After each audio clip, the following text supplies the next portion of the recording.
नमस्कार दोस्तों, स्वागत है आपका आपके अपने study platform Indrapal Singh English academy में।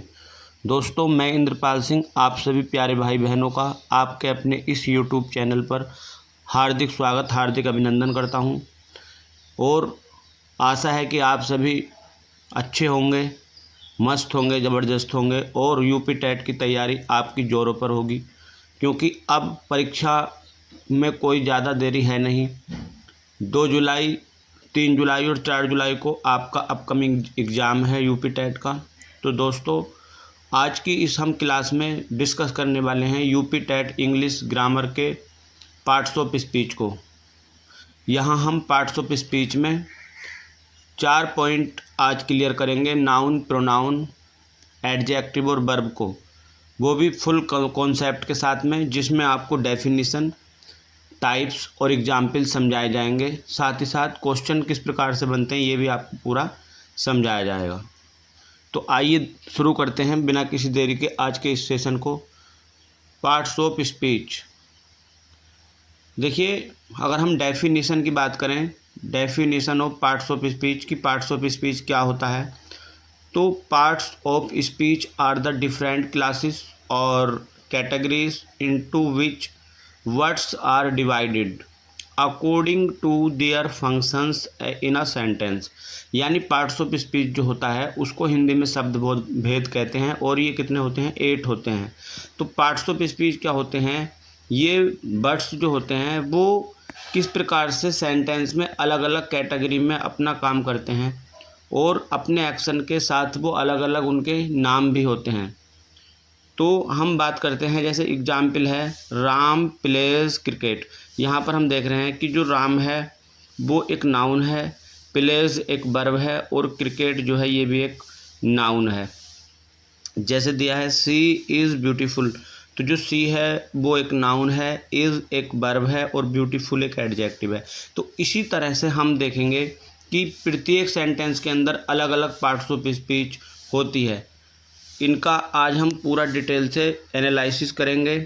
In these sentences, in sentences में डिफरेंट वर्ड्स परफॉर्म, इनमें भिन्न भिन्न वर्ड्स जो हैं वो परफॉर्म करते हैं डिफरेंट फंक्शंस, अलग अलग फंक्शन को जो है वो परफॉर्म करते हैं। देयरफॉर, इसलिए वर्ड्स आर क्लासिफाइड, वर्ड्स को क्लासिफाइड किया जाता है इनटू 8 पार्ट्स ऑफ स्पीच।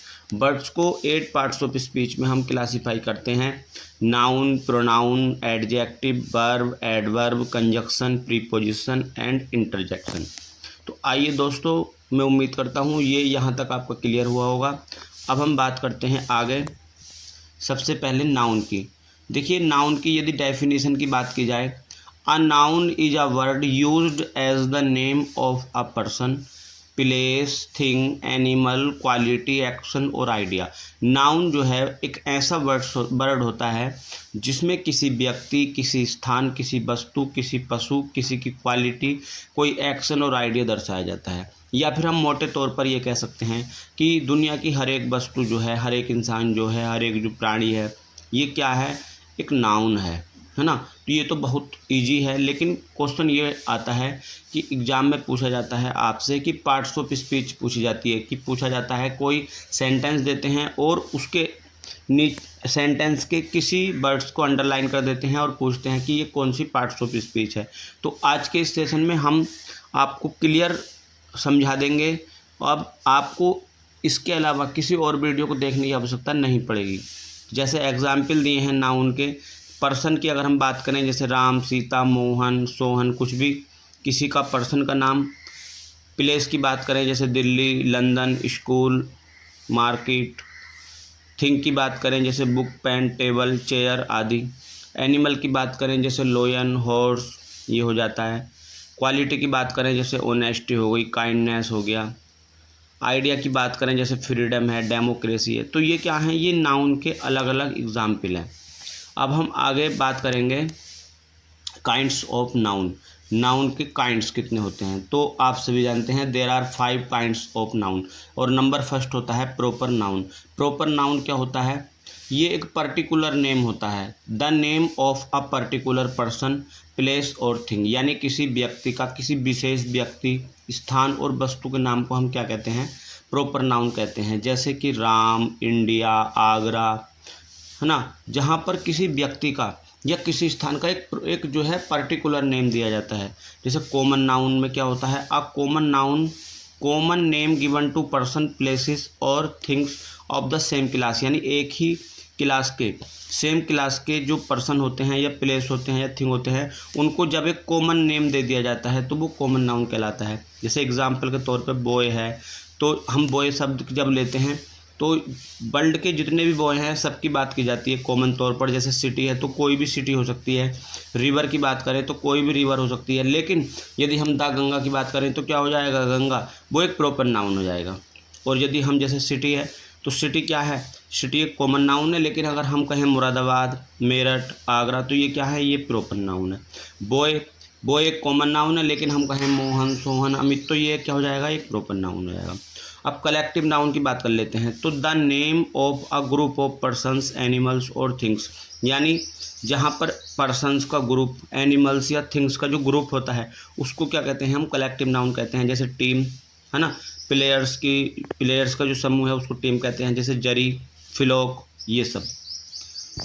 आगे डिस्कस करते हैं मटेरियल नाउन। मटेरियल नाउन क्या होती है, the name of a material of substance, यानी जहाँ पर किसी एक वस्तु से, किसी पदार्थ से दूसरी वस्तु बनाई जाए। जैसे गोल्ड, आयरन, मिल्क, वाटर, ये सब क्या है, ये मटेरियल नाउन है, क्योंकि इनसे क्या होता है, गोल्ड से हम आभूषण वगैरह बनाते हैं, आयरन लोहे से भी हम बहुत सारे सामान बनाते हैं, मिल्क से मिठाई वगैरह बहुत सारे सामान बनाते हैं। तो ऐसे द्रव्य, ऐसे पदार्थ जिनसे कोई और वस्तु बनाई जाए वो मटेरियल नाउन कहलाते हैं। अब बात करते हैं एब्स्ट्रैक्ट नाउन की, यानी भाववाचक संज्ञा की। तो the name of a quality, किसी क्वालिटी का नाम, स्टेट यानी किसी जो है स्थिति का नाम, एक्शन का नाम और फीलिंग के नाम को हम एब्स्ट्रैक्ट नाउन कहते हैं। और एब्स्ट्रैक्ट नाउन क्या होती है, इसको हम टच नहीं कर सकते, इसको हम फील कर सकते हैं। जैसे ऑनेस्टी, ब्रेवरी, विजडम, ये सब। आगे बात कर लेते हैं प्रोनाउन की। तो प्रोनाउन की डेफिनेशन की बात करें तो आप pronoun is a word used instead of a noun to avoid repetition. Pronoun क्या होता है, एक ऐसा शब्द होता है जो नाउन के स्थान पर यूज किया जाता है। क्या करने के लिए, कि ताकि हम नाउन को रिपीट ना करें, बार बार नाउन को ना लिखें, तो उसके स्थान पर कोई प्रोनाउन वर्ड लगा देते हैं। जैसे Ram is a good boy, Ram एक अच्छा लड़का है, ही स्टडीज हार्ड, तो यहाँ हम राम एक अच्छा लड़का है लेकिन ही स्टडीज हार्ड, वह मेहनत से पढ़ाई करता है। तो मेहनत से पढ़ाई कौन करता है, राम, तो राम के अकॉर्डिंग हमने यहाँ पर क्या लगा दिया, दूसरे सेंटेंस में ही लगा दिया। Sita is absent because she is ill, Sita absent है क्योंकि वह बीमार है, तो यहाँ सीता लिखा था लेकिन इसके स्थान पर हमने यहाँ क्या लिख दिया, सी लिख दिया है। यहाँ तक क्लियर है आपका। अब हम काइंड्स ऑफ प्रोनाउन की बात करें तो नंबर 1 होता है पर्सनल प्रोनाउन, इसमें I, we, you, he, she, it, they ये होते हैं, है ना। और दूसरा होता है पजेसिव प्रोनाउन, जिसके अंदर क्या है, माइन है, योर्स है, अवर्स है, हर्स है। यानी जब कोई हमारे वस्तु वगैरह या कोई इंसान जब पजेशन में होता है, रिलेशन में होता है, तो उसको दर्शाने के लिए हम माइन का, योर्स का या अवर्स का, हर्स का यूज करते हैं। एक होता है रिफ्लेक्सिव प्रोनाउन, इसके अंदर क्या होता है, जैसे my self, him self, them self, इसमें सेल्फ फॉर्म होती है और चीज़ों को बताया जाता है कि वो किससे जुड़ी हुई हैं, किसके जो है रिलेशन में है। आगे बात कर लेते हैं डिमॉन्स्ट्रेटिव प्रोनाउन की। तो डिमॉन्स्ट्रेटिव प्रोनाउन क्या होता है, इसमें क्या होता है कि इसमें संकेत किया जाता है किसी वस्तु की तरफ, किसी इंसान की तरफ या किसी प्लेस की तरफ। जैसे दिस, जैसे कि हम लिखेंगे कि दिस इज अ कैट, तो यहाँ पर क्या कह रहे हैं कि हम वस्तु की तरफ संकेत कर रहे हैं। That, this, that, these, those, ये 4 होते हैं। दिस क्या होता है, ये सिंगुलर नाउन को दिखाता है जो हमारे करीब में होती है। दैट भी सिंगुलर नाउन को दिखाता है लेकिन जो दूर होती है। दीज जो होता है ये प्लूरल नाउन को दिखाता है लेकिन जो हमारे नज़दीक होती हैं। और दोज ये प्लूरल नाउन को दिखाता है लेकिन जो हमसे दूर होती हैं। अब नंबर 5 है इंटेरोगेटिव प्रोनाउन। इंट्रोगेटिव प्रोनाउन क्या होता है, इसमें प्रश्नवाचक सर्वनाम होता है। जैसे हु, हुम, हुज, विच, वोट, जो क्वेश्चन पूछने का काम करते हैं। अब आता है रिलेटिव प्रोनाउन। इसमें क्या होता है, रिलेटिव प्रोनाउन में जो 2 सेंटेंस होते हैं या सेंटेंस को जोड़ने के लिए, 2 सेंटेंस को जोड़ने के लिए जब हम जिन प्रोनाउन का यूज करते हैं उसमें हु, विच, दैट वगैरह हो जाते हैं, हुम हो जाते हैं, ये रिलेटिव प्रोनाउन होते हैं। ये क्या करते हैं, सेंटेंस के बीच में आते हैं। जबकि इंट्रोगेटिव प्रोनाउन की ये खासियत है कि ये वाक्य के शुरू में आते हैं और लास्ट में क्वेश्चन मार्क लगा रहता है, तो वो इंट्रोगेटिव प्रोनाउन होते हैं। जबकि अगर ये वर्ड ही सेंटेंस के बीच में आ जाएं तो ये रिलेटिव प्रोनाउन कहलाते हैं। बात करते हैं डिस्ट्रीब्यूटिव प्रोनाउन की। ये क्या होते हैं? विभाग सूचक सर्वनाम होते हैं। ईच, आइदर, नाइदर, ये सब रहते हैं इसके अंदर, है ना। आगे बात करते हैं इंडेफिनिट प्रोनाउन। ये ऐसे प्रोनाउन होते हैं जिसमें कोई अनिश्चित सर्वनाम होता है, कोई क्लियर सर्वनाम मतलब डिफिनिट नहीं होता। जैसे someone is going on the road, कोई रोड पर जा रहा है। एनीबॉडी, एवरीवन, मतलब क्लियरिटी ये नहीं होती। यहाँ पर केवल एक इंडेफिनिट प्रोनाउन को दर्शाया जाता है, वो कोई भी हो सकता है। आगे बात कर लेते हैं एडजेक्टिव की। तो एडजेक्टिव क्या होता है? क्वालिफाइंग वर्ड होता है। डेफिनेशन की बात करें, an adjective is a word that qualifies और डिस्क्राइब्स अ नाउन और प्रोनाउन। एडजेक्टिव एक क्वालिफाइड वर्ड होता है, यानी कि जो शब्द क्वालिफाई करता है या डिस्क्राइब करता है ए नाउन और प्रोनाउन। नाउन या प्रोनाउन की विशेषता बताने वाले शब्द को हम एडजेक्टिव कहते हैं। जैसे अ ब्यूटीफुल गर्ल, एक सुंदर लड़की। कैसी लड़की? ब्यूटीफुल। एन ऑनेस्ट मैन, एक ईमानदार आदमी। कैसा आदमी? ईमानदार। तो काइंड्स ऑफ एडजेक्टिव की बात करें तो एडजेक्टिव ऑफ क्वालिटी, इसमें क्या होता है? इसमें क्वालिटी दर्शाई जाती है किसी व्यक्ति की, किसी वस्तु की, किसी स्थान की। जैसे गुड, ऑनेस्ट, ब्रेव, है ना, स्मॉल। एडजेक्टिव ऑफ क्वांटिटी में क्या होता है? मात्रा दर्शाई जाती है, जैसे मच, लिटिल, सम। आगे बात करते हैं एडजेक्टिव ऑफ नंबर की। तो इसमें नंबर दर्शाया जाता है, जैसे 1, 2, मैनी, सेवरल। डिमॉन्स्ट्रेटिव एडजेक्टिव में क्या होता है? इसमें संकेत किया जाता है, जैसे this book is good, that pain is mine. तो यहाँ पर क्या होता है? एक डिमॉन्स्ट्रेटिव एडजेक्टिव के अंदर संकेत किया जाता है, संकेत के द्वारा बताया जाता है। और इसके तुरंत बाद एडजेक्टिव को पहचानने की ये खास बात याद रखना, इसके तुरंत बाद ही नाउन होता है। अगर नाउन तुरंत बाद है किसी वर्ड के तो वो फिर एडजेक्टिव है। पॉजिटिव एडजेक्टिव की बात करें तो इसमें माई हो सकता है, योर हो सकता है, हिज हो सकता है। इंट्रोगेटिव एडजेक्टिव में क्या होता है? जैसे विच बुक, व्हाट टाइम, ये सब। डिस्ट्रीब्यूटिव एडजेक्टिव में क्या होता है? ईच बॉय, एवरी स्टूडेंट, ये सारी चीज़ें आ जाती हैं। आगे बात कर लेते हैं वर्ब की। ये हमारे डिस्कशन का लास्ट पॉइंट है। वर्ब की यदि डेफिनेशन की बात की जाए तो a verb is a word. Verb एक ऐसा शब्द है दैट एक्सप्रेसेस एन एक्शन, जो किसी कार्य को दर्शाता है, स्टेट को दर्शाता है, पोजीशन को दर्शाता है और ओकरेंस को दर्शाता है। यानी वर्ब वो शब्द है जो किसी कार्य को दर्शाता है कि कोई कार्य हो रहा है या कोई स्थिति कैसी है। पोजीशन या ओकरेंस यानी कोई वस्तु किसी की है, किसी का संबंध है उस वस्तु से, तो उसको दर्शाने का काम करता है। जैसे ही राइट्स आ लेटर, वह एक पत्र लिखता है। तो इसमें राइट क्या है? एक वर्ब है और जो कि एक एक्शन को दर्शा रही है। शी इज हैप्पी, वह खुश है। यहाँ पर क्या है? कोई एक्शन नहीं हो रहा, लेकिन क्या हो रहा है? स्टेट दर्शाई जा रही है कि वो कैसी है, वो खुश है। तो यहाँ पर एक बात याद रखना दोस्तों, मोटे तौर पर दो प्रकार की वर्ब मानी जाती है। एक वर्ब होती है स्टेटिव वर्ब और एक होती है एक्शन वर्ब। एक्शन वर्ब होती है जिसमें कोई कार्य होता हुआ हमें नज़र आता है, और स्टेट वर्ब जो होती है उसमें कोई कार्य होता हुआ नज़र नहीं आता, केवल स्टेट दर्शाई जाती है। जैसे ही राइट से लेटर एक एक्शन वर्ब है और शी इज हैप्पी एक स्टेटिव वर्ब है।